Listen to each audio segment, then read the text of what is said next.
Hey guys, I'm back. I'm still kind of sick, so sorry if I sound weird. Before I start this, I just wanted to have a little disclaimer that none of the family members that I talk about or any of the incidents that I talk about is me trying to start drama with my family or badmouth anybody, because I know there is a chance that down the road somebody may see this and somebody may watch this, but know that I'm not trying to single anybody out. This is just events from my perspective, and I know that everybody else has different perspectives, and I'm totally willing to talk about it with people, but this is I just figured I'd put it out in the open that I'm not trying to shit talk anybody. Um, a lot of these things have happened. I have made amends with those people or I moved on from it, but just those events have affected me, so I'm just here talking about it. So, not trying to cause any drama. Um, so I'm trying to find a good spot to start this without going super far back, but I figured just so some of the later videos and some of the other stories I talk about, there's context behind them, so I figured, might as well start from the beginning. So when I was born, I wasn't born into the best situation. Both of my parents were kind of in a very, I'm not going to be around it. They were doing drugs. There was a lot of meth going on, and it happened. It's whatever. Moved on. But about a month after I was born, my dad went missing. And then I think I was around 7 months old when my mom lost custody of me and my sisters. And a lot of that does have to do with drugs and somebody she was involved with, but, shit happens. Move on. They didn't actually find my dad's body until I was 9.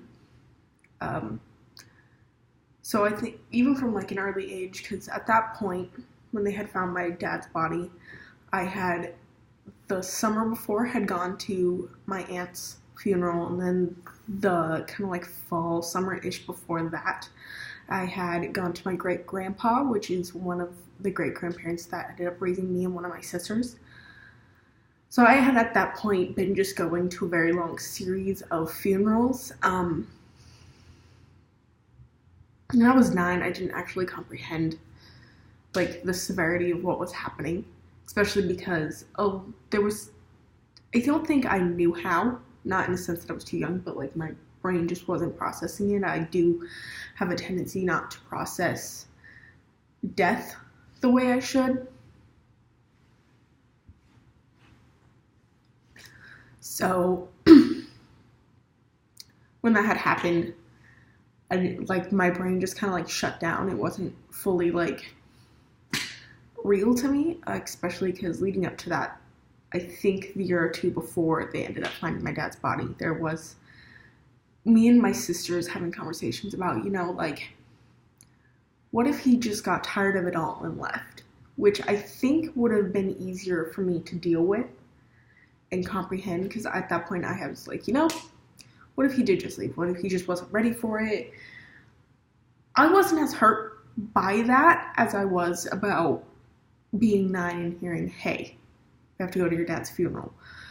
And I know I'm talking about this very nonchalantly, and I think it's just because I've come to terms with it. I've not moved on from it, but I've accepted it. So when that had happened, I think I was just kind of shocked, because I had at that point been okay with him leaving or with him finding a better life. And because at that point, me and my sisters were taken care of, we were going to do fine.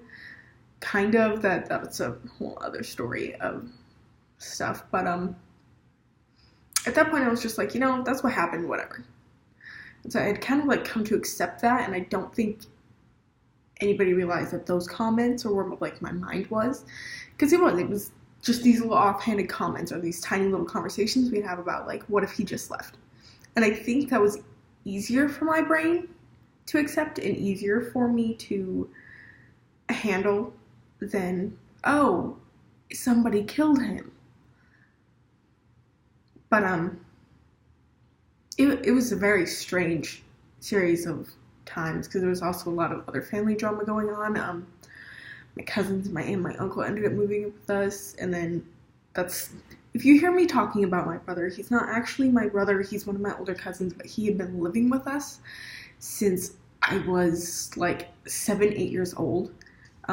He ended up doing a lot more for me and my sister and my grandma than he probably ever should have had put on him.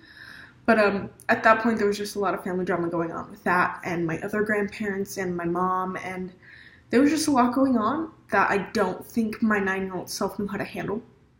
And that was kind of the start of me not knowing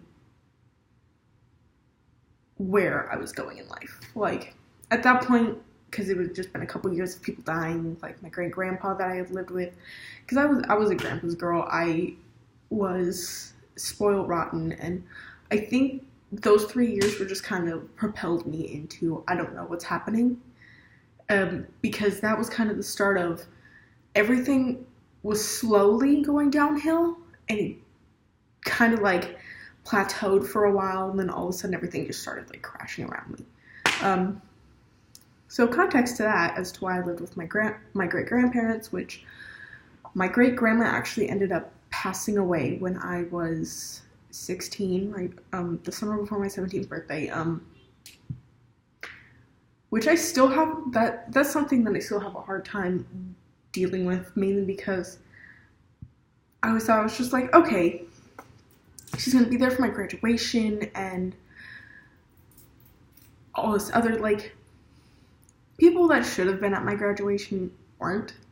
My dad wasn't there. My 2 great-grandparents that raised me weren't there. And it was just kind of like these series of people who made me who I was and were a huge part of me weren't there.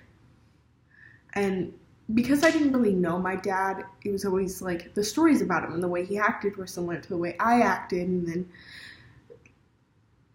it was just one of those things where it's like the people that should have been there just weren't. And I had a really hard time with that, I think, more than I should have, because I don't think it hit me until I was sitting in that crowd that, oh shit, like, this is the beginning of the rest of my life, but also the end of this huge part of who I was. Because I had to end up moving schools in the middle of high school because I was having to go live out with my other grandparents because my great grandma died, and I had to start at this whole new school, which moving schools wasn't a problem. I did 1,000 times better there than I did at the school before that.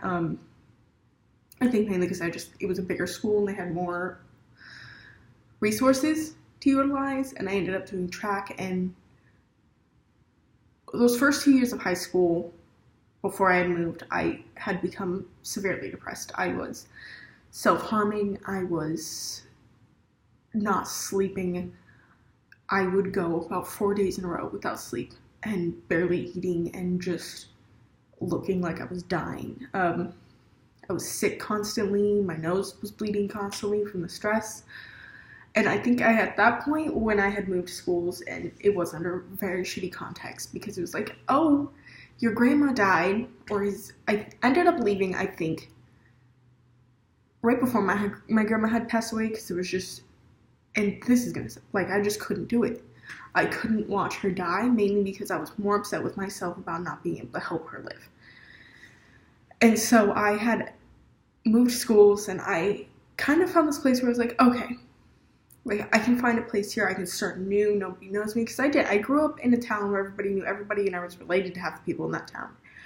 And it was hard, mainly because it was a bigger school, there were more people, but I could fit in better because I didn't have this, like, already preconceived notions of who I was, and why I acted the way I acted, and like what my life was about. So I was able to just get in there and get my grades back up and try and make up for all the credits. And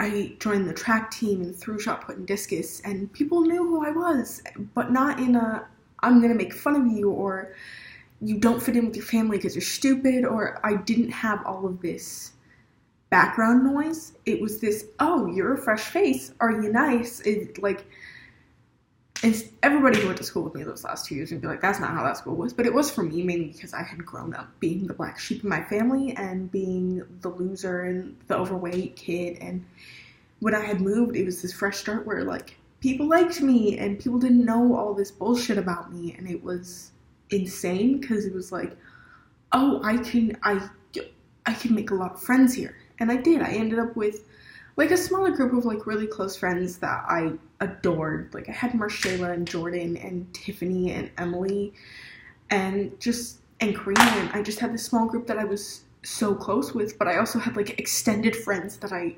adored and, like, loved me, and I was okay. I think there was one person I went to school with when I moved that just wasn't nice to me because they were compensating for life and now they're in jail. So, karma. That's gonna sound horrible, but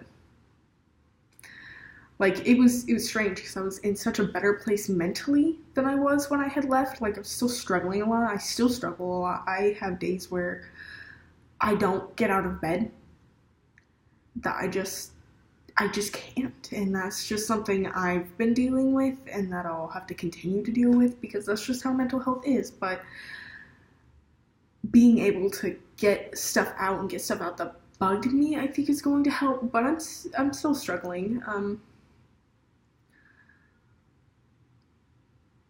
Yeah, I mean, now I'm 20 years old, living up in Washington, doing and kind of failing at school, which is something I have to deal with this week. I think I'm going to end up taking about a month or two off before proceeding on to my next class because I'm going through Full Sail. They do one class at a time. But I think mentally I'm just so, like, spread thin with everything that I need to kind of take a minute, get everything situated, not worry about it, and then jump back in so that I'll have that, like, motivation and energy like I had when I had first started, because I've been taking and retaking these 2 classes back and forth for months now, and it's driving me insane. So I think I'm just gonna step back and let life do what it's gotta do.